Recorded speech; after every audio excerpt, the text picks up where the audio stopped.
सूरज पश्चिम में अस्त हो रहा था। अंधेरा धीरे धीरे घेर रहा था।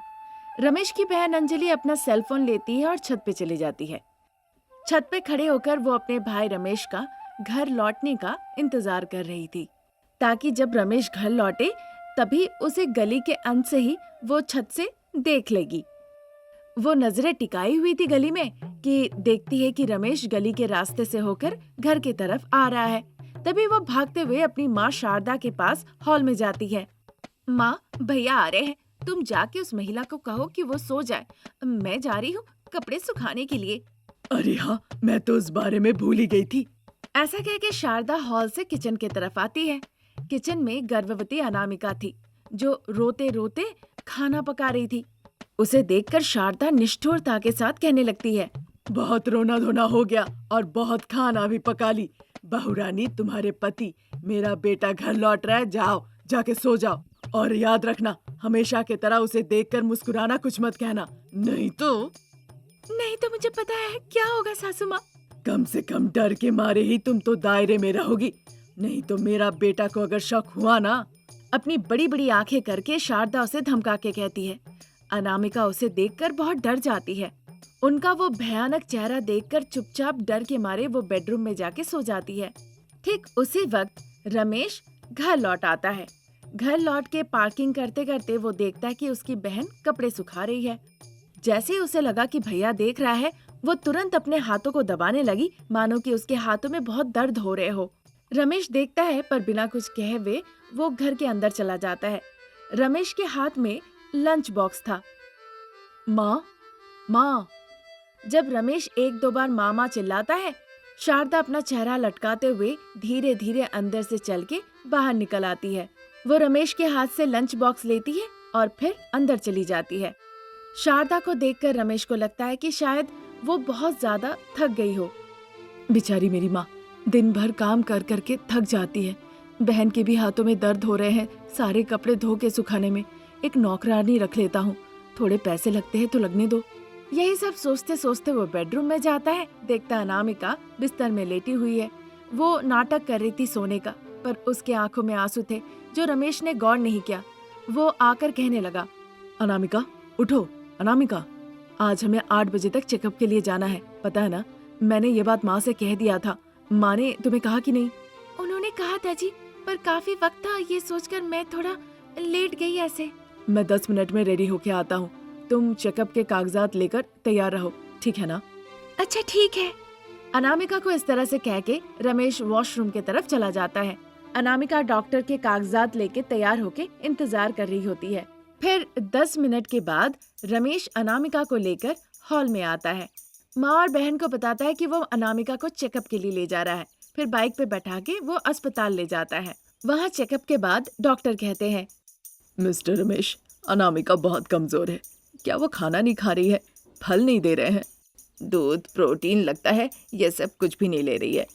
आपके घर की सास और ननद बहू रानी को कुछ खाने दे भी है या नहीं?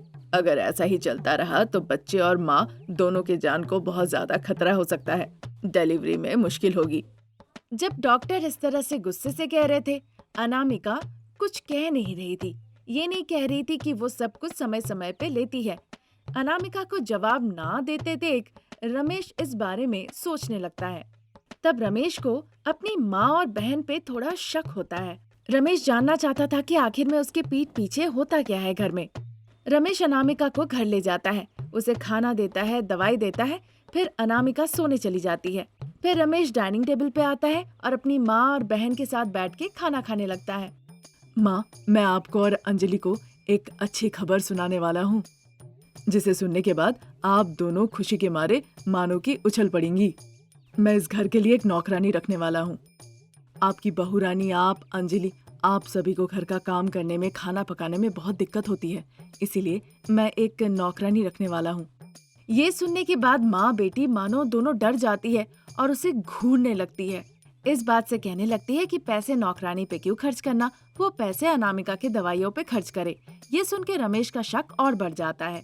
वो सच झूठ का पता लगाना चाहता था, इसीलिए एक दिन वो ऑफिस जाने का नाम करता है पर ऑफिस नहीं जाता है। पीछे के दीवार फांद के वो चुपके से घर के अंदर आके बेडरूम में बेड के नीचे सो जाता है। ये बात सास और ननद को पता नहीं था। वो अनामिका के कमरे में आती है और उसे डांट फटकार लगाने लगती है। ए लड़की, जाके उठो और घर का सारा काम काज और खाना पकाओ। जैसे मेरा बेटा आने लगे आके चुपचाप यहाँ सो जाना। और एक बात याद है ना, हमारे खाने पीने का समय?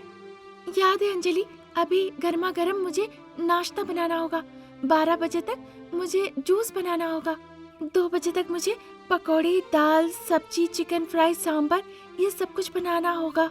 तुम लोगों के खाने के बाद बचा खुचा खाना मैं खाऊंगी, फिर बर्तन धो के कपड़े धोऊंगी, उसके बाद फिर आके मैं खाना बनाऊंगी। ऐसा कहते कहते अनामिका रोने लगती है। वहाँ से शारदा और अंजलि चली जाती है। बिस्तर के नीचे बैठे रमेश ये सब सुन के उसकी आंखें भर आती है। तुरंत वो बिस्तर के नीचे से निकल के अनामिका के पास आता है। अनामिका रमेश को देखकर उसे पकड़ के तब तक रोती है जब तक उसका जी चाहता है। अनामिका को लेकर रमेश हॉल में आता है। बेटे को देखकर सास शारदा और अंजलि दोनों सर झुका लेती है। छिची, तुम एक माँ हो, कम से कम एक महिला होने के नाते तो तुम ऐसा नहीं करती। अगर तुम्हारी बेटी गर्भवती होती तो क्या तुम उसके साथ ऐसा कर पाती माँ? मैं उसे महारानी जैसा देखभाल करती। मतलब अनामिका भी तो किसी माँ की बेटी है ना। वो किसका बच्चा अपने पेट में रखी है, किसका कुल रोशन करेगी, तुम ही बताओ। मेरे ही पोते को गर्भ में रखी है, मेरे इस वंश को। तुम बेटी को एक नजर से देखती हो और बहू को अलग नजर से। तुम जैसी सासू माँ जब तक घर पे रहोगी तब तक सब कुछ भगवान भरोसे ही है। इसीलिए तो शादी के बाद लड़का अपना परिवार लेके अलग हो जाता है। भले ही माँ कोसती है पर आखिरकार कारण तुम ही लोग हो। पता नहीं तुम्हें समझ में कब आएगा। छिची। इस तरह से गुस्से से रमेश अपनी माँ और बहन से कहता है। और एक तुम अंजलि, तुम्हें भी कहना तो बेकारी है। माँ के साथ रह रह के तुम भी माँ की तरह ही हो गई हो। कल दिन शादी के बाद जहाँ तुम जाओगी वहाँ तुम्हें भी एक ऐसी ननद मिले, क्या होगा? अगर तुम इसके बारे में थोड़ा भी सोचती ना तो आज तुम अपनी भाभी के साथ ऐसा नहीं कर रही होती। ऐसा कह के रमेश अपनी पत्नी अनामिका को लेके उस घर को छोड़ के अलग परिवार बसा लेता है।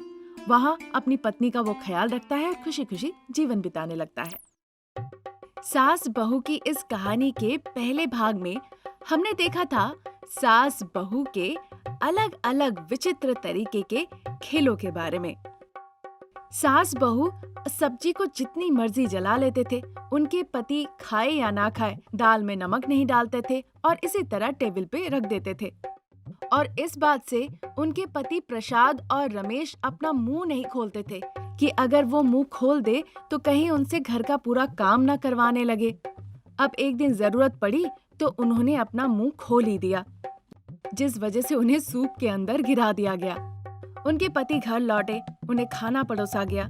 खाते खाते प्रसाद बस इतना कह दिए, क्या शारदा, ये सब्जी कितनी खराब है, कल हमने कितना अच्छा पकाया था। अगर आपको नहीं खाना है तो खाना फेंक दीजिए, आपका बेटा भी तो खा रहा है। आपको क्या हो गया? आपके बेटे को पसंद आ रहा है, बस आप ही को दिक्कत है। फिर चलिए शर्त लगाते हैं। हाय भगवान, तुम सास बहू ऐसे क्यों हो? हम जब भी कुछ कहते तो शर्त लगा देती हो, फिर हार और जीत दोनों तुम्हारी। ऐसी बातें सुन के बहू रानी अनामिका जोर जोर से हंसने लगती है। फिर वो अपनी हंसी रोकती है और प्रसाद को देखने लगती है। ये क्या है शारदा? माँ, मैंने अभी तक नहीं खाया। अगर मैं खाता तो कहता ना हर बात पे, लेकिन तुम इस तरह से डराया मत करो हमें। ऐसा कह के रमेश एक निवाला अपने मुंह में लेता है। बस उसके बाद तो ऐसा लगता है कि वो उल्टी कर देगा। माँ, पिताजी ने सही कहा है, ये सब्जी बिल्कुल अच्छी नहीं है। कल हमने खाना पकाया था, मुंह धोने के बाद भी सबके मुंह में स्वाद था। ऐसी बात है तो कल से तुम ही लोग पकाओ, हम लोग आराम कर लेंगे। माँ की ये बात सुन के रमेश मानो घबरा जाता है। ये कैसे संभव? हमारा काम भी तो है माँ। फिर मुंह बंद करके जो मिल रहा है वही खाओ। अब शारदा जब चिल्ला कर कहती है, फिर बाप बेटे के पास कुछ भी करने को नहीं था। सासू माँ और बहू रानी वही बेस्वाद वाले खाना खाते हैं, फिर वो विश्राम करने चले जाते हैं अपने अपने कमरे में। ऐसे ही दिन निकल रहे थे। एक दिन दोपहर के वक्त, अरे बहू, मेरे दिमाग में आज एक अच्छी तरकीब आई है। जैसे ही सासू माँ के मुंह से ये तरकीब शब्द सुना, अनामिका मानो की खुशी के मारे झूम उठी। खुशी के मारो मानो की कूद के सासू माँ के वो गोदी में बैठ जाए, पर ये सही नहीं रहेगा ये सोचकर वो रुक जाती है। वो क्या है सासू माँ, जल्दी बताइए, अरे मुझसे रहा नहीं जा रहा है। ऐसा कुछ नहीं है, जो कह रही हूँ ध्यान से सुनो। मैं अपने बेटे को कहूंगी कि तुम बाहुबली हो और तुम कहना तुम बिल्कुल नहीं हो। ठीक है सासू माँ। हाँ, उसके बाद? मैं ये बात साबित कर दूंगी। तुम उसके पैर पकड़ना, मैं उसके हाथ पकड़ूंगी और कार के अंदर धकेल देंगे। फिर कहेंगे तुम्हें कुछ नहीं होगा बेटा। मैं कह देती हूँ वो नहीं आने वाले, है ना सासू माँ? हाँ, और मेरा बेटा वहाँ से भाग निकलेगा। फिर हम उससे घर का सारा काम करवाएंगे, ठीक है ना? अगर आप तैयार हैं तो मैं भी तैयार हूँ माँ जी। जब सास बहू ऐसी बातें कर ही रहे थे तभी बेटा रमेश वहाँ आ जाता है। फिर सास बहू ये खेल खेलना शुरू कर देती है। अरे बेटा, 1 मिनट रुको, मुझे तुमसे बात करनी है। क्या है माँ? कुछ नहीं बेटा, हमने एक शर्त रखा है। जहाँ मैं कह रही हूँ तुम जीतोगे और तुम्हारी पत्नी कह रही है कि तुम हारोगे। मेरे खातिर आज तुम्हें जीतना ही पड़ेगा बेटा, नहीं तो अगर तुम हार गए तो तुम्हें घर का सारा काम करना पड़ेगा। माँ, मेरे सामने ये सब कॉन्सेप्ट लेकर बिल्कुल मत आया करो, समझी ना? माँ जी, मैंने कहा था आपके बेटे तैयार नहीं होंगे, वो हार जाएंगे। सही कहा बहू, मुझे नहीं पता था कि तुम इतने डरपोक हो। इस तरह से वो चिंगारी लगाते हैं और रमेश भी उत्साहित हो जाता है अपना मर्दानगी दिखाने के लिए। माँ, क्या करना है बताओ, मैं भी जीत के दिखाऊंगा। अगर मैं हार गया आज तो मैं घर का सारा काम करूंगा। हाँ। इस तरह रमेश अपनी मर्दानगी दिखाने लगता है। रमेश की इस तरह की मर्दानगी देख के शारदा और बहू रानी मन ही मन बहुत खुश होती है, क्योंकि कैसे भी रमेश को हारना था और उसे घर का सारा काम काज करना था।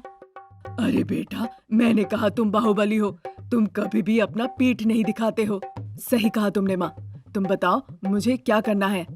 हम तुम्हें एक चीज के सामने खड़े करेंगे, तुम्हें उसके साथ लड़ाई करनी होगी। अरे माँ, क्या है वो? जल्दी बताओ। कहूंगी नहीं, तुम्हें वो चीज दिखाऊंगी, बाहर आओ। इस तरह से कह के वो रमेश को बाहर लेके आती है। वहाँ पे बाहर में बहू रानी खड़ी थी। बहू, पैर पकड़ो। आपके पैर सासू माँ? 1 मिनट, अभी पकड़ती हूँ। अरे बेवकूफ, मेरे पैर नहीं, बेटे का पैर पकड़ो, मैं उसके हाथ पकड़ती हूँ। ठीक है सासू माँ। इस तरह से कह के सास बहू उसके हाथ और पैर दोनों पकड़ लेते हैं। अरे माँ, ये क्या है? क्या कर रहे हो? 1 मिनट बेटा, तुम सब समझ जाओगे। शारदा कहती है। तब तक एक कार उस तरफ आने लगती है। अरे माँ, बताओ कुछ, कार आ रही है। अरे मैंने कहा था ना तुमसे, कहने से पहले ही नाना कह रहे हो। हाँ, तुमने कहा था। अब मैं तुम्हें कार के तरफ फेंक रही हूँ। माँ, क्या तुम मुझे मार डालना चाहती हो? छोड़ो मुझे। ऐसा कह के वहाँ से भागते हुए रमेश घर के अंदर चला जाता है। पीछे पीछे भागते हुए सास बहू दोनों अंदर आती है।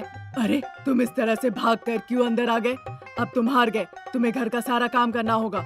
माँ, अब मैं सब समझ गया हूँ। तुम लोग दोनों घर के काम से बच के भागने के लिए मिलके मेरे साथ इस तरह का मजाक किया ना? कुछ भी कहो, मेरा बेटा बहुत बुद्धिमान है।